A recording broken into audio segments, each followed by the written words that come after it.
What is up, you guys? This is your boy Andy Matrix to talk about anime, manga, video games, geek culture, and Japanese culture. And once again, we are gonna be talking about Disney, because they're getting into anime. And according to Anime News Network, they are promoting themselves to Japanese anime companies. They had a meeting, and now I am going to talk about it. And I got a couple of things to say about this. So before we get started, make sure to subscribe to the channel, hit the notification bell, and like this video. I'm on a journey to get 1,000 subscribers, and I very much appreciate your help. So thanks a lot, guys. Now, it says how Disney Plus is promoting itself to Japanese anime companies, which is kind of funny because video streaming like Netflix is actually not very popular in Japan, believe it or not. It's actually not very popular. Most people in Japan, they still use cable TV. I know, it's crazy, right? It's freaking crazy, right? But I think the young people are more likely to use video streaming like Netflix than older people. Because, you know, the older people, they're just not up there yet, and they're still, you know, stuck in their old ways. So most people in Japan are actually using cable TV, you know? So anyways, I'm gonna zoom in here, and it says, we deeply respect the works of Japanese creators, and we will transmit them overseas just the way they are, says head of animation. And you know something? I like how Anime News Network put that sentence in there first. I think it shows that they're a little skeptical, right? I think that they're a little skeptical of what Disney's trying to do, of like they have to say that, hey, we respect you, Japanese creators.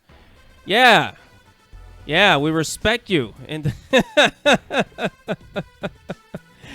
think that's kind of why Anime News Network just put that sentence there. First sentence, boom. Yeah, something's not right here. And then it says, Disney held a business seminar at Anime Japan on Monday aimed at Japanese businesses.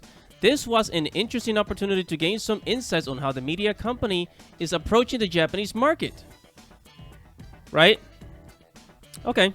Then it says, Gaku Narita, Executive Director, Original Content, introduced the presentation by invoking classic Disney nostalgia as a way of establishing common ground. Let me stop right there. Okay, so all over the world, most of what people know about Disney is the old school movies like Aladdin, Lion King, Pinocchio, Little Mermaid. You know, I was gonna say Finding Nemo, but that's Pixar. To me, Pixar's still separate from Disney. You know, the classic Disney movies, Snow White, you know, Cinderella, the Disney movies, you know, all the fairy tales that Disney brought us. You know, that's what people usually know about Disney, right? And if you're a weeb, then maybe Kingdom Hearts, right? And then it says, we all have fond memories of classics like Snow White and the Seven Dwarfs, he said, describing Disney love as a unifying force across the world. Yeah, a unifying force across the world that teams up with China. And what was it that they did again? Oh yeah, the Chinese enslavement camps, the labor camps authorities in Mulan credits. Like when they were making the Mulan movie, it was right next to Chinese labor camp where the Chinese people actually enslaved people. But hey, I mean, who's judging? I mean, who am I to judge? I'm just a critic, right? Don't listen to me, guys. Unifying force across the world. He then went on to outline Disney's ambition in the streaming market, giving a brief description of Disney Plus service and its growing statistics. Man, you know, if Walt Disney was still alive today, he will be disgusted at all the crap that the new leaders are doing with the Disney companies. You know, the Walt Disney, the man Walt Disney, he will be just pissed off, man. So the next speaker was Takuto Yawata, head of animation, who explained that Disney wants to represent works from around the world and identified anime as a focus area of the company, for the company. He said that a big emphasis was in diversifying the content and interfered that that they have in no intention in influencing creators to fit the traditional Disney brand. No, what the heck? I'll laugh anyway. I'm gonna call bullcrap on that. That's bullcrap. I'm gonna repeat that. It says, they have no intention of influencing creators to fit the traditional Disney brand. And then it says, we deeply respect the works of Japanese creators, and we will transmit them overseas just the way they are, he said. We will transmit them overseas just the way they are. Yeah, because yeah, because as long as it fits your, you know, your values, such as what you're doing with kids, such as gee, I don't know, forcing kids, you know, making 50% of your characters LGBT, and forcing, you know, all this homosexuality and sex and sexual stuff, you know, down kids' throats. You know, you're supposed to be a company that's family friendly for kids. Now it's no longer family friendly. So, do you really want us to believe? Do you really want us to believe that you're going to transmit the work of Japanese creators just the way they are? Are you telling us you're not gonna censor it whatsoever? Really, Disney, because you're already censoring a lot of your own stuff. So, yeah, that's kind of hard to believe, Disney. Really? You mean to tell me that years down the line you're not gonna turn around and you know, and as you said, that you have no intention of influencing creators to the traditional Disney brand? Yes, you are. Okay, yes, you are. You're gonna do something to screw over these Japanese creators, and eventually you're gonna find a way to make them, you know, to twist them to your side, right?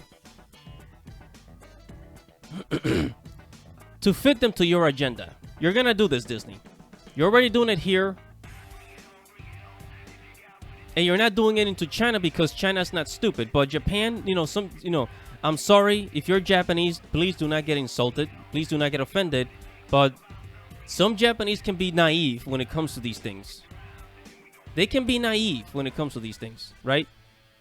Anyways, let's keep on reading. It says, Yawata then briefly introduced the Japanese anime titles Disney Plus will stream in Japan. One of them being Tatami, the Time Machine Blues, Black Rock Shooter, Downfall, Summertime Rendering, and Dance Dance Densuer. Notably, the introduction included the names of the main staff in the Japanese anime titles they are best known for. And they also mentioned Twisted Wonderland, which I talked about on this channel before, in Star Wars Visions. By the way, guys, if you haven't watched my video about how Disney missed their chance with anime, go ahead and watch that. Okay? Disney missed their chance with anime, and now they're trying to... Honestly, they're too late. They're too late. I mean, I'm sure they're going to get some attention with anime, but I'm not falling for it, man. I'm not falling for it. Okay? They're just trying to capitalize on anime. I mean, at least Netflix started earlier, you know. Netflix was one of the first people to make original anime content on their streaming platform. Disney's just trying to catch up. But a lot of us are already awakened to the fact, you know, we're already seeing what's happening in the industry. You know, Netflix not paying, you know, Studio Mappa, you know, what they deserve, paying them bottom rates, and then Netflix getting away with it. You don't think that Disney's gonna pull one of these on the Japanese? One of the reasons why a lot of people are getting into anime, because anime is actually more affordable to make, despite of how amazing it is compared to, you know, ugly American cartoons. Anime is actually cheaper to make. Then it says, I am confident, says Yawata. I am confident that this will open a new door, he said, emphasizing how the Disney difference means that there are unique things that can only be accomplished through a partnership with Disney. Bullshit. I'm gonna repeat that. There are unique things that can only be accomplished through a partnership with Disney. No. F you, okay? Screw you. Anime was already doing amazing without Disney. Anime was already unique without Disney. There's nothing that Disney can add to anime that's gonna make it even more special. It already is special, and a lot of these other creators, they're already making unique stories. Anime makes a lot of unique stories that people in the West, you know, don't have the balls to do.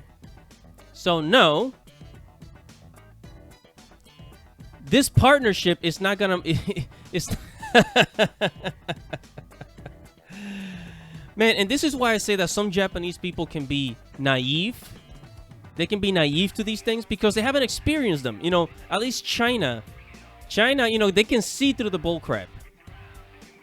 I really hope that Japan catches up, man. But hey, we'll see what happens. We'll see what happens. So this is how Disney is promoting it. The Disney Plus is promoting itself to Japanese animation companies, to Japanese anime companies. And honestly, I mean, at least, I'm going to say this, at least they're not trying to take control of other companies, right? They're not trying to take control of other companies. They just want to make anime for their platform, which I'm still not going to subscribe, by the way.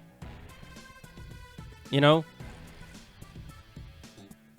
I don't know what else to say except, you know, Disney's full of crap, and I'm going to end it right there. Whatever your thoughts are, comment below. Tell me what you think.